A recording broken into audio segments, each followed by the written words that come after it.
Bonjour.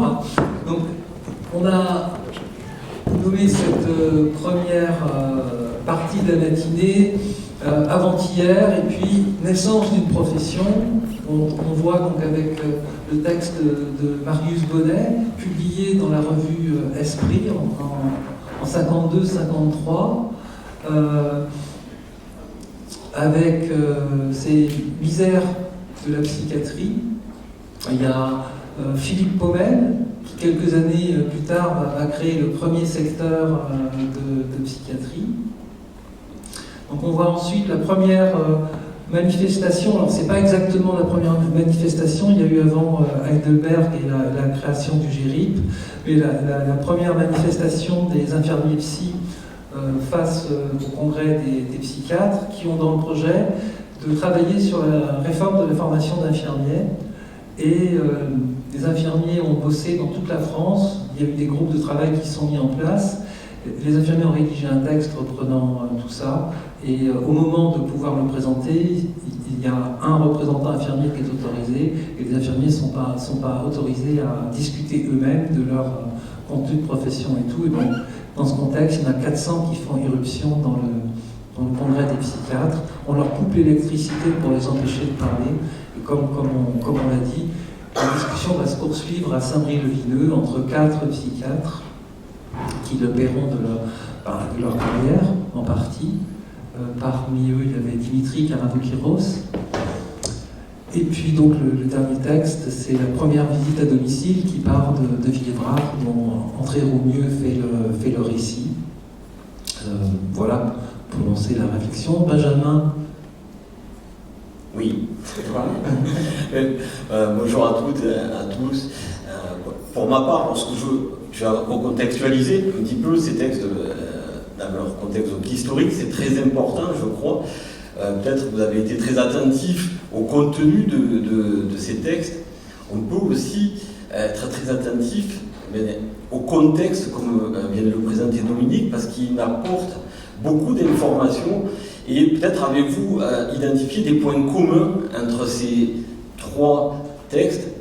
D'ailleurs, je tiens à saluer personnellement le travail des acteurs, parce que ça donne une vie. Enfin, moi, je connaissais chacun d'entre eux, mais ça a donné une vie, et pour moi, des coups de nouvelles, et peut-être même des informations nouvelles, parce que de mon côté, je suis dans la recherche, je m'intéresse beaucoup à cette période de l'histoire des infirmiers psychiatriques, et je trouve qu'un des points communs, c'est le caractère pionnier de chacune de ces interventions, de ces démarches, que ce soit Marius Bonnet, que ce soit cette intervention au congrès d'Auxerre, ou que ce soit ensuite les écrits d'André Roumieux. Ils témoignent de ce côté émancipatoire, cette émancipation qu'ont réussi à générer et à impulser du coup ces personnalités. Donc moi je retiens ça, et je retiens aussi combien on nous rappelle des périodes de cette histoire qui font quand même écho à celle du présent d'aujourd'hui, et des fois même dans des aspects assez terribles, et elles sont parfois terriblement d'actualité. Donc ça a été aussi pour moi cet écho-là. Je ne sais pas s'il sera partagé par certains d'entre vous. J'espère qu'on va pouvoir en débattre et échanger dessus. Oui, à vous, quoi. Qu'est-ce que vous en pensez? Cette première VAD, je ne sais pas, il y en a parmi vous qui sont allés à domicile. Est-ce que c'est quelque chose qui vous évoque, qui vous parle? Quand il parle des portes, on quitte l'hôpital où les portes sont fermées, puis on va à domicile et on a encore d'autres portes, c'est pas les mêmes, mais c'est quand même des portes. Mais là, sauf que peut-être c'est le patient qui décide d'ouvrir ou pas, alors qu'à l'hôpital, c'est pas lui qui décide. Bonjour, Nancy Romonnet, je suis infirmière depuis quelque temps, et en fait ça a été très, très riche depuis le début depuis ton introduction, André.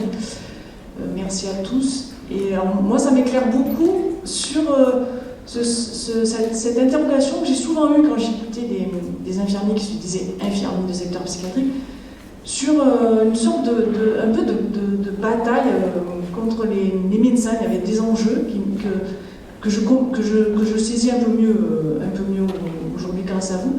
Mais ça m'a toujours interrogée dans tous mes parcours professionnels. Et puis aussi sur cette notion finalement de... moi je fais partie de cette promotion qui a commencé ses études en 1993, où on a été accueillis, enfin moi en tout cas je me souviens d'accueil dans certains services de psy, où maintenant, 30 ans après, je me rends compte qu'il y avait des infirmiers en plein renoncement ou en deuil, et qui voyaient arriver ces petits jeunes là qui venaient leur piquer la place ou qui venaient perturber quelque chose. Donc 30 ans après, je comprends pourquoi en fait. Et puis par rapport au texte sur la visite à domicile, en fait, moi ça me fait penser, c'est que c'est pile poil dans la relation avec le patient, parfois sur ce qu'on peut ressentir sur un patient de son contexte de vie. Mais oui, il est seul, il ne faut pas qu'il reste seul sur ce sentiment de solitude qu'on peut projeter parfois sur les patients et qui vient faire... voilà, est-ce que être infirmier, est-ce que la visite à domicile, qui pour moi relève vraiment du projet de soins du patient, mais sur cette notion-là de la solitude des patients à leur domicile, c'est une vraie question parfois.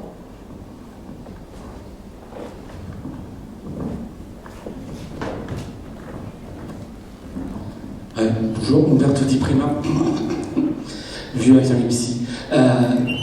Quand j'ai commencé à Armentières, en fait, je suis arrivé en psychiatrie, c'est du hasard, c'est pas un besoin de fric, parce qu'à l'époque, on était salariés en tant qu'élève. Et j'ai commencé en tant que dessinateur industriel à la région de Douai, et suite à un mouvement social, j'ai été licencié. Et je ne voulais plus travailler dans l'industrie, je suis parti en fac d'histoire, et puis plus de sous, alors il fallait trouver du fric, et je suis arrivé à Armentières en psychiatrie. C'était... en fait, ce qui était agréable, c'est qu'il y avait plusieurs secteurs, mais chaque secteur était un hôpital différent, hein, avec un chef, médecin-chef qui décidait de tout. Voilà. Donc, j'ai eu la chance et pas de chance, c'est de travailler avec un psychiatre, que je vais donner son nom parce qu'il n'y a rien de psychiatre, Dr Ferron à l'époque. À l'époque, on travaillait du matin, on était du matin 30 ans, puis l'après-midi 30 ans, on était devenu 30 ans, et puis l'équipe de nuit avait une place différente dans l'hôpital. Hein, ils avaient une place différente dans l'hôpital, et si on était l'après-midi, on ne voyait pas le médecin parce qu'il passait que le matin. Et il y avait là la manière de serrer la main aux soignants, il tendait sa clé, parce que comme ça, il ne touchait pas les infirmiers, puisque on touchait les malades. D'accord ? Par rapport à ça. Et puis, quelques années après, j'ai quitté par amour le Nord et je suis arrivé dans la Somme, dans un tout petit hôpital général, à Péronne, où ce qui est intéressant, c'est que autant avec le Ferron, on ne faisait pas de secteur parce que tout se faisait dans l'hôpital et il ne fallait pas sortir, d'accord ? Et donc, ce qui est intéressant à Péronne, c'était un petit service de 24 lits. Ça a changé de mes 110 lits de malades que des hommes, 2 dortoirs de 55 lits à Armentières à l'époque. Armentières a beaucoup changé aujourd'hui. Roland est passé derrière aussi, tout ça, mais bon, je ne reviendrai pas là-dessus. Donc, et ce qui est intéressant à Péronne, c'est que tout le monde faisait du secteur.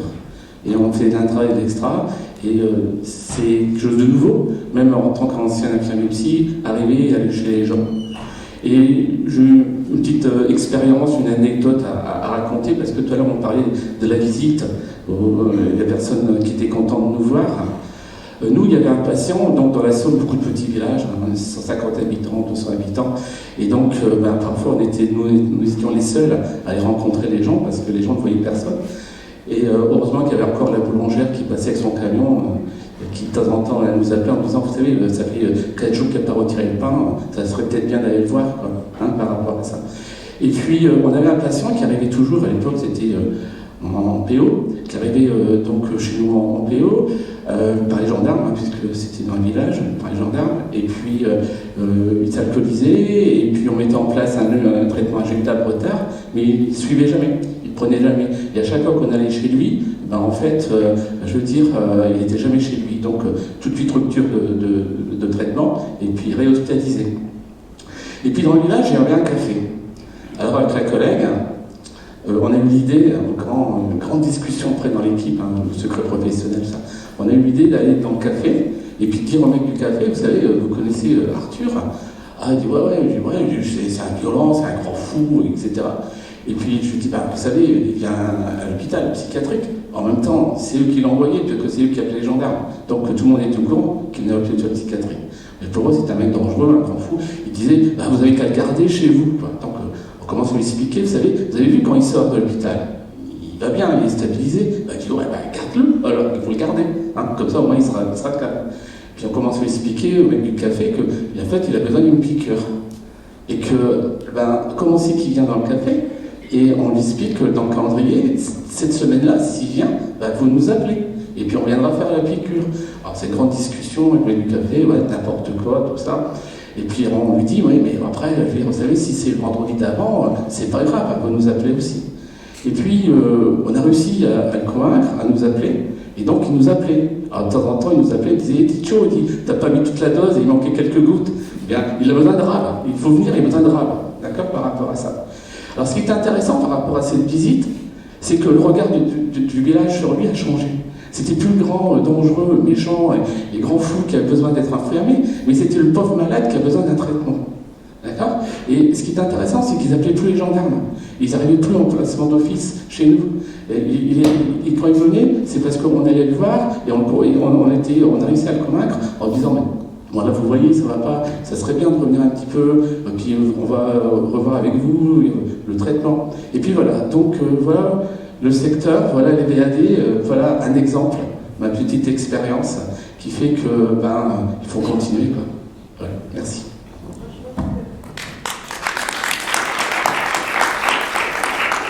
Oui. J'ai entendu une petite voix. Non. Par là. Un geste. Devant. Dehors. Montrez-vous. Ah oui, j'ai entendu oui. Non, je voulais juste témoigner des visites à domicile qui étaient vraiment différentes de quand on travaille dans l'intra-hospitalier. Parce que ça fait 1 an que je suis maintenant dans un CMP où avant j'étais en intra-hospitalier. Et quand on a affaire à une porte qui reste fermée, c'est un peu compliqué et c'est vrai qu'on se dit on est déçu. Puis après on se demande pourquoi on est déçu et qu'est-ce qu'on espère et jusqu'où on va aller pour le patient. Et toute la difficulté, je trouve, de savoir jusqu'où on va et jusqu'à quel point on écoute la folie, parce que c'est vrai que ça fait peur et quand on se retrouve seul parfois avec un patient qui se laisse aller à dévoiler toute sa folie, on se dit qu'est-ce qu'on fait là et d'où l'importance de parler et reparler avec les collègues pour essayer de voir un peu où on en est. Mais donc on peut traduire que le texte d'André Roumieux a bien fait écho dans ce soin qui est celui de la BAD.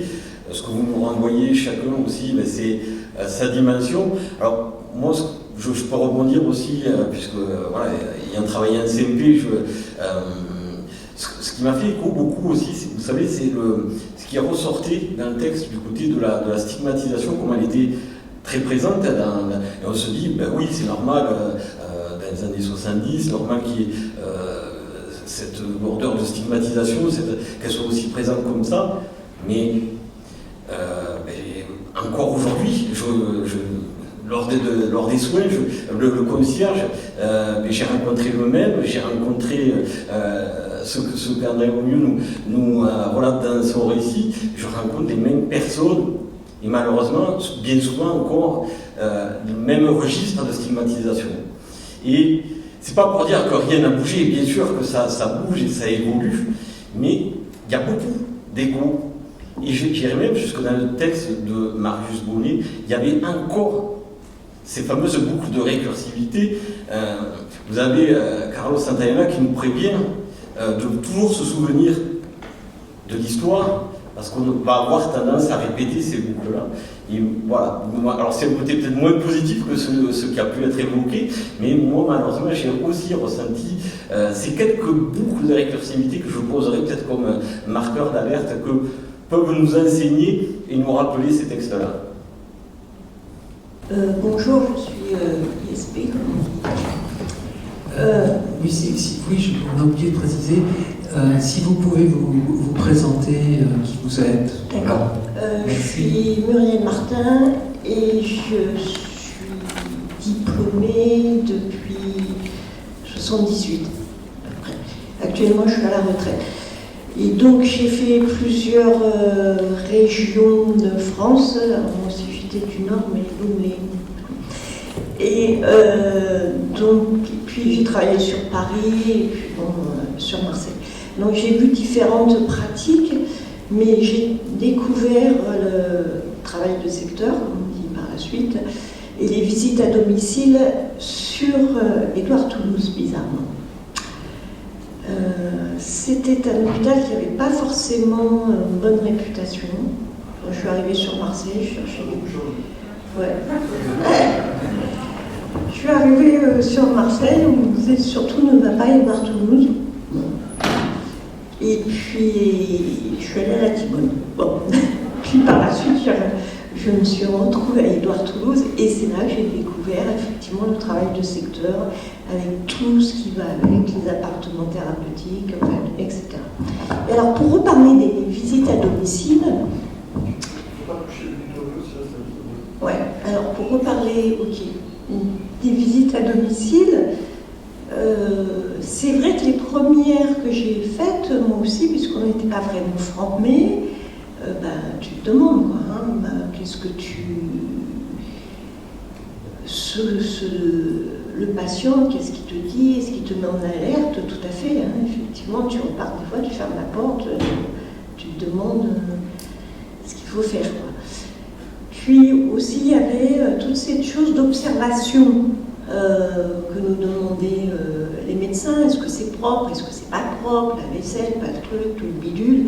Ça aussi, c'est toutes des choses qui se travaillent petit à petit. Et puis, il est arrivé une autre chose, c'est ce qu'on a appelé, je crois que c'est dans les années 2000, réseau ville-hôpital. Et donc, tout ce travail en réseau, qui est aussi autre chose, je trouve, dans la psychiatrie, mais en même temps, personnellement, ça m'a beaucoup apporté, puisque c'était une ouverture sur la vie, effectivement, avec d'autres partenaires qui ne sont pas forcément dans le soin, le réseau social, qui effectivement, d'une manière générale, ne connaît pas la folie non plus, avec toutes les réticences qu'on peut trouver partout.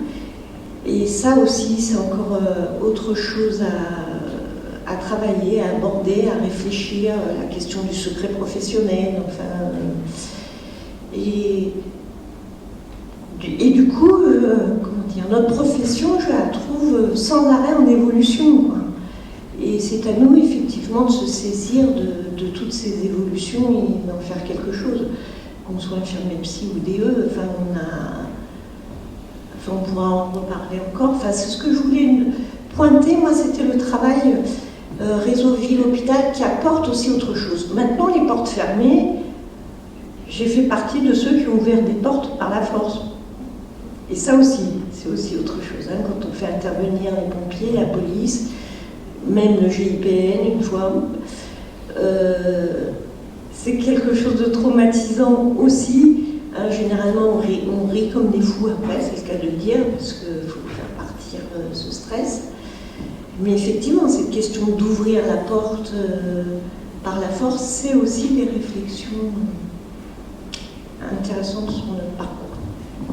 Oui, en termes probablement de responsabilité, faire en sorte que la porte du patient qu'on va voir soit défoncée, c'est une sacrée responsabilité qu'on prend. Et c'est nous qui sommes devant la porte, qui décidons ou pas d'appeler, parce qu'on pense que le patient il est mal, peut-être mort, derrière la porte, qu'on a des indices qui nous donnent à penser que c'est une sacrée responsabilité, parce que porte défoncée, il faudra qu'elle soit remplacée si on se plante. Et si le mec il est juste allé chercher du tabac,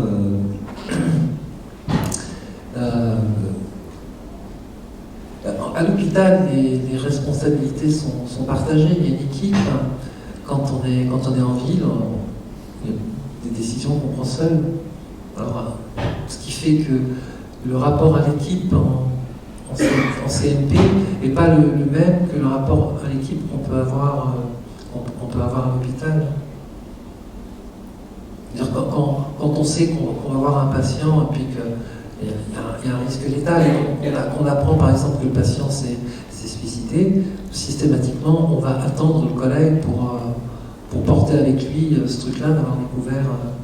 C'est différent, quoi. Ça fait partie des choses qu'on apprend au fil des rencontres. La solitude de l'infirmier de CMP face à ses responsabilités, souvent évoquée dans les groupes de formation. Aujourd'hui, formateur dans les groupes Janine, avec ces infirmiers-là, c'est souvent évoqué.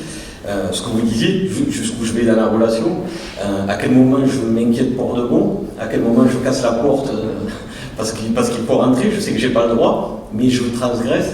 Il y a Jean-Paul Lintin qui avait publié sur notre capacité en tant qu'infirmier de transgresser parfois le cas devant une porte close, et tant pis si on s'est trompé des fois, mais ça fait partie des fois de la solitude de l'infirmier en CMP, c'est vrai. Alors, je m'appelle Véronique Péchard, je suis infirmière de secteur psychiatrique de formation, diplômée en 81, actuellement à la retraite. Bon, je fais référence à mon métier d'infirmière, donc sur le secteur j'ai pas mal travaillé, donc je crois que c'est, enfin, plutôt dans la région, dans le Bouches-du-Rhône, mais je me souviens d'une phrase de Paumel qui disait bien tout ce qui se dit là, c'est que quand un infirmier il est en secteur, il est dos au mur, main nue et sans filet. Les filets, c'est l'équipe, etc., etc. On est effectivement tout seul, et ça c'est un point hyper important par rapport aux visites à domicile. Alors il y a rentrer dans la maison, donc tout le travail qui se fait au niveau de la confiance ou des décisions un petit peu dramatiques à prendre parce qu'on est inquiet. Mais il y a aussi, une fois qu'on est rentré, pouvoir en sortir, parce que vous rentrez, la personne vous ouvre, déjà vous entendez 12 verrous qui s'ouvrent, vous rentrez et les 12 verrous se referment derrière vous, et vous êtes tout seul. Donc j'ai plusieurs souvenirs comme ça, un petit peu des anecdotes. Une dame très paranoïaque, il se trouve que je n'étais pas son infirmière référente, comme on dirait maintenant, mais là, son infirmière n'était pas là, et donc c'est moi qui devais y aller pour lui faire son injection à domicile. Et donc ça m'a pris une bonne demi-heure pour lui expliquer qui j'étais, le terrain avait été préparé, etc. Elle m'avait dit, bon, elle n'est pas méchante, mais elle est un peu inquiétante. Ok, d'accord, je rentre. Elle referme tous les verrous et je vois 2 yeux qui brillent dans le noir. Et en fait, elle me dit, bon, il y a, je ne sais plus comment il s'appelait, il y a, on va dire, Hector qui vous accepte, donc je veux bien que vous rentriez. Et Hector, c'était un gorille énorme, en peluche, Dieu merci, qui était assis, qui était celui qui l'informait si les gens pouvaient rentrer ou pas. Après, il y a eu tout un rituel pour la piqûre, bon, je vous passe les détails. Mais j'ai eu un petit moment de solitude, on va dire, face à cet Hector, parce que quand je suis rentrée, elle a tout fermé, elle n'a rien dit, elle était là, entre Hector et moi, mais je voyais les yeux qui brillaient, et c'était hyper sombre, tout était fermé, elle était paranoïaque, enfin, c'était très impressionnant. Bon, ça c'est une première. Une autre, dans ce genre d'histoire, il y avait un placement d'office qui avait été demandé, donc il fallait que le médecin aille voir, donc il me demande de venir avec lui parce qu'il me dit « je ne suis pas très tranquille avec les chats, je crois que vous vous débrouillez ». Et l'alerte a été donnée pour une dame qui justement recueille tous les chats du quartier, ne sort plus de chez elle, les voisins sont inquiets, donc les voisins, parce qu'elle va mourir de faim, etc. On toque à la porte, notre visite est annoncée, etc. Elle nous ouvre, pareil, les verrous, tout ça. On rentre, elle referme derrière nous, et on se retrouve dans une toute petite pièce minuscule avec, comme des machines à laver tambour, avec que les tambours, plein de chats. Il y en avait, je ne sais pas, 50, 60, enfin, j'avais l'impression qu'il y en avait 1000, mais sur moi, il n'y en avait pas autant. Et la dame s'en va dans la pièce à côté, je vais vous faire du café. Vu comment c'était sale, l'odeur de café, on n'a pas très envie. Alors ça aussi c'est un truc dont on peut parler, c'est quand on va voir un malade chez lui, il vous offre le café, le thé, la limonade, enfin dans des verres épouvantables, et c'est hyper important de boire ce breuvage. C'est hyper important, ça fait partie des choses. Et c'est une redoutable épreuve. Et donc, moi j'avais prévenu le médecin, je lui ai dit c'est des chats, je sais rien, bon moi je vais prendre des jeans, bottes en cul, blouson d'aviateur, et les chats commencent à me grimper dessus. Alors c'est vrai que je me débrouille bien avec les animaux, alors j'ai commencé à parler doucement, le médecin il n'était pas très tranquille, il commençait à grimper sur son costard, et on parle doucement, et les chats finalement redescendent et se couchent autour de nous. Et là, la dame arrive, ah bon, il vous accepte, alors pareil, comme Hector, il vous accepte, non, je veux bien, etc., etc. Et on a pu commencer à parler, à dire qu'on s'inquiétait pour elle, etc. Donc c'était juste pour dire qu'effectivement c'est difficile de rentrer, mais quelquefois c'est pas forcément facile de sortir. Il y a aussi tout ce qu'on doit accepter et faire, parce que je pense que ce que moi j'ai appris avec la psycho, c'est rencontrer une autre forme de communication et de langage. Bon, j'avais des certitudes, bon moi je sais communiquer, je sais parler, A ça veut dire A, B ça veut dire oui, ben non, c'est pas vrai. C'est comme quand vous allez en Inde, et ben le rapport à la culture, au monde est complètement différent, et je pense qu'avec les personnes psychotiques ça l'est aussi. Et une troisième chose, et après je rends le micro, c'est par rapport à rentrer chez les gens qu'on va voir en visite à domicile, c'est l'excès dans un sens ou dans l'autre du dénuement, ou alors de l'envahissement, l'invasion totale des objets, propres ou pas propres, hein, mais où le dénuement absolument absolu. Et vous pouvez éviter une hospitalisation en réparant la chasse d'eau d'un malade. Voilà, c'est ce que je voulais dire. C'est intéressant d'attraper ça par le domicile, parce que de fait, les histoires d'infirmières, ça part aussi du domicile, de la guerre 14-18, avec les gens qui ont été gazés, que c'est pas possible d'hospitaliser tout le monde, donc il faut aller les voir à domicile, et que Calmette crée une sorte, enfin, essaie de créer une catégorie professionnelle pour aller faire ces visites à domicile, sauf que les mecs, ils sont peut-être pas forcément à domicile, ils n'ont qu'une envie que d'autres hommes se pointent chez eux alors que leur femme serait seule. Et donc du coup, ça marche pas, et c'est là où on va créer les infirmières visiteuses qui seront l'œil du médecin à domicile. Et oui, on pourrait avoir l'impression que ça part de l'hôpital, ce qui n'est pas faux, mais en fait ça part surtout du domicile et de l'institutionnalisation de la folie, finalement, elle est relativement récente dans l'histoire des pratiques de soins. Bonjour, je m'appelle Sandra Piton, je suis cadre de santé, je suis à l'hôpital de Toulouse depuis 2000 ou 2001. Et moi j'ai découvert en fait tout ce qui est VAD via le secteur dans lequel j'ai fait un passage. Ce que je voulais juste dire, c'est qu'effectivement on entend beaucoup de personnes qui parlent de solitude de l'infirmier, de prise de décision, de se sentir seul face à tout ça. Alors moi j'ai un très très mauvais taux de réussite en termes de VAD, hein. Les portes fermées j'en ai eu beaucoup. Je ne suis pas très douée là-dessus. Par contre ce que j'ai appris c'est qu'effectivement, premièrement il faut faire confiance aux patients. C'est-à-dire qu'on a trop tendance à projeter et à s'imaginer que derrière ces portes fermées c'est horrible. Et à force de travailler avec eux, c'est vrai que j'ai appris à les écouter, à leur faire confiance, c'est la première chose. Ensuite j'ai appris que j'étais pas si seule que ça finalement, puisqu'on est dans un secteur. Et on a des collègues, on a des médecins, mais on a aussi la concierge, la personne qu'on croise dans le couloir, on a tous ces gens-là qui sont avec nous. On a aussi j'ai envie de dire, les copains des patients, hein, qu'on voit aussi au niveau des hôpitaux de jour, au niveau des CP, qui sont là aussi pour nous aider et qui vont ah ben j'ai pas réussi à le voir, est-ce que tu l'as vu toi, etc. Et je pense que ce qui a été vraiment bien dans ce passage-là, c'est effectivement de savoir qu'on était tous là, qu'on était solidaires et qu'il y avait aussi des bonnes choses et qu'il fallait faire confiance aussi aux patients. Et ça, on a tendance aussi parfois à l'oublier et on est trop sur soi-même à penser qu'on est seul. Donc voilà, petit message de... Ça vous a, je sais pas, ça vous a questionné, est-ce que ça vous a donné une façon de voir le soin de manière différente? Oui, alors oui, ça m'a beaucoup intéressé. Je travaille pas, je suis dans un secteur de psychiatrie où on ne fait pas du tout de visite à domicile. Mais ouais, je pense que ça viendra plus tard. Moi, je travaille à l'UHSA. Voilà, donc oui, ça sera pour plus tard. Mais oui, ça m'interpelle.